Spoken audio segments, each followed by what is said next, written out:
May mga kababayan tayong mga Pilipino na mga OFWs na nagkakaroon ng doubted or may haka-haka sa halalan 2025 online voting dahil ang binoto raw nila ay straight PDP laban pero ang lumalabas ay iba.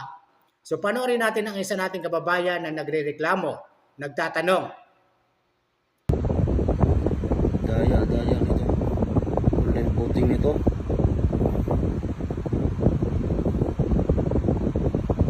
Ito yung lumabas mga kababayan.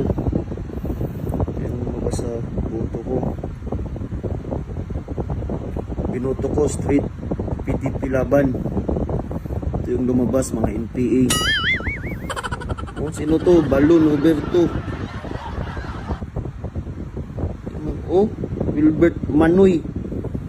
Hindi naman to yung binoto ko. So dumako naman tayo at pakinggan natin ang kumilik. Yung po yung sinasabi natin. Yung nakita po niya, yung po yung ballot face. Pag pumipili ka kasi, bigla kang papakitaan muna ng ballot face. Ito yung 12 na pinili mo. Actually, merong isang taga-media. Dapat kasi bawal pero sige na lang. Hindi na natin para papayal. Merong isa kasi nagpadala ng botante sa kanya. Pinakita yung ballot face. Ito, yung 12 pinili niya. At ito yung party list na pinili niya. Later on, papakita ko sa inyo para makita nyo. Sila naman, sa kanila naman galing. And therefore, ibig sabihin, pinicture ng botante yung kanyang balota bago niya i-cast. So, pag pinindot mo na kasi yung cast, mawawala na yon.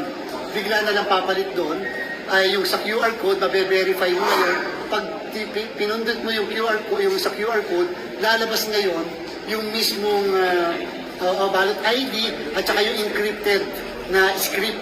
So makikita po natin yon. Doon kasi sa script, minsan may nakalagay na pangalan ng isang kandidato, minsan ganyan, pero hindi po nakakalugan na yun ang binoto nila. Talaga pong ganun lang yon kasi yun po yung purpose ng encryption. Di po ba? So hindi po yun nangangulugan na yun po yung binoto nila. Pero nandun sa encrypted script, yung lahat po ng binoto nila. Later po, kapag ka na-translate na yon into human readable, makikita nila na yun pala talaga ang eksakto mga binoto. So yan po ay paraan to protect, security po yun, to protect yung mismo mga... Ito daw ay encrypted dahil may nagreklamo rin sa kanila na isang OFWs, ang paliwanag nila ay ito ay encrypted.